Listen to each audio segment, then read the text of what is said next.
name is Kayla Lane. The purpose of this video is we have been talking with constituents in block walking and some frequently asked questions that I receive. I wanted to make a video to address those so that I hopefully can answer those questions. Question number one, how are bonds paid for? The answer to that is bonds, principal plus interest, are paid back via your tax dollars with the INS tax rate. You also can read the ballot language. I will post a sample ballot link in this video where you can read the ballot language, and the ballot language also specifies how bonds are paid for. Question number two, will the bond raise my property taxes?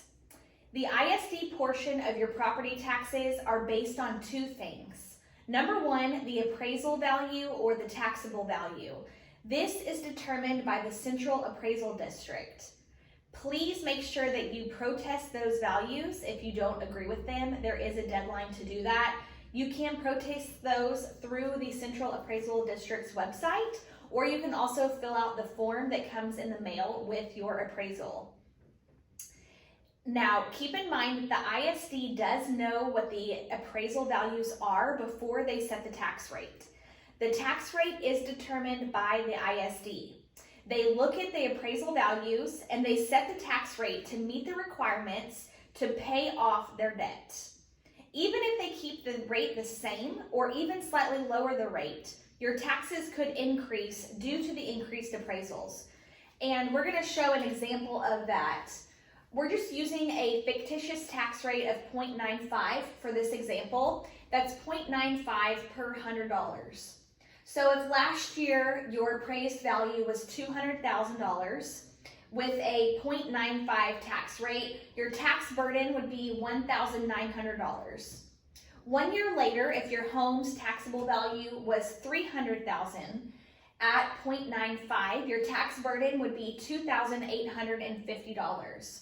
This would be a tax increase of $950. This is the way that the ISD can manipulate the tax rates to control the tax value that they receive. So if the ISD were to lower your tax rate from 0.95 to 0.93, that's a 2-cent lowered rate per $100. On that $300,000 taxable value, that would be a $2,790. The ISD then increased the tax burden by $890. So even though they lowered the rate 2 cents, based on the appraisal value of $300,000, it's still a tax increase of $890. And this is just the way that tax rates work. And like I said, the ISD does know what the appraisal values are before they set that tax rate. Question number three, if the ISD controls the tax rate, why would they not lower the tax rate to offset the appraisal value increase so the taxes owed remain the same?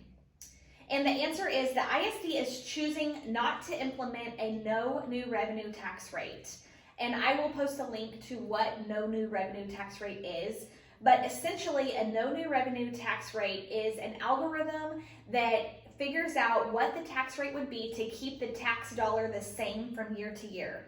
So the ISD does have a choice in implementing a no new revenue tax rate, which would then allow them to collect the same amount of taxes, for instance, from 2022 to 2023, regardless of what the appraised value is, it would make the tax burden the same. That would be that no new revenue tax rate. Any tax that is assessed above a no new revenue tax rate is essentially a tax increase. Question number four, is the amount of the bond truly $889 million? The answer to that is the principal amount is $889 million, but after interest over the life of the loan, the true amount is closer to $1.7 billion.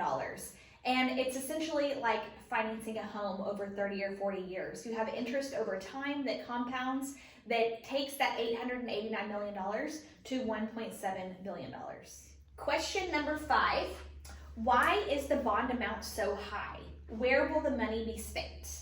The answer to that, the largest portions of this bond are to build a new elementary school, number 4, for $73.9 million, a new elementary school, number 5, for $88.1 million, new elementary school, number 6, for $100.8 million, and also Godley Middle School renovations in the amount of $108.9 million, and a new middle school with $171.9 million. And we will have some follow-up information regarding this breakdown and regarding construction rates as well. Question number 6. I want the best education for my child. Is there any other reason to not vote for this bond? The answer is the ISD has shown that they cannot properly manage funds.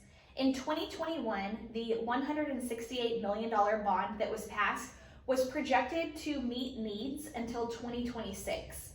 Why are we asking for a new bond only 2 years later in 2023?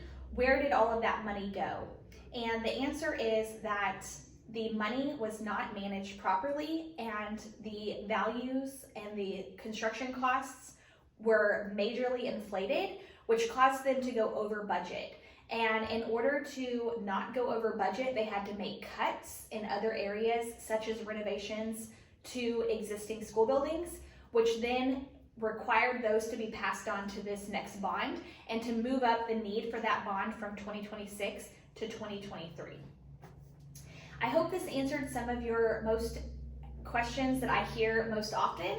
And like I said, we will have links under this video with some follow-up data and information that will hopefully answer some more questions for y'all. If you have any questions, feel free to reach out to me or to comment on this video, and we will make sure to address those as well. And we look forward to seeing you guys at the polls. Thank you.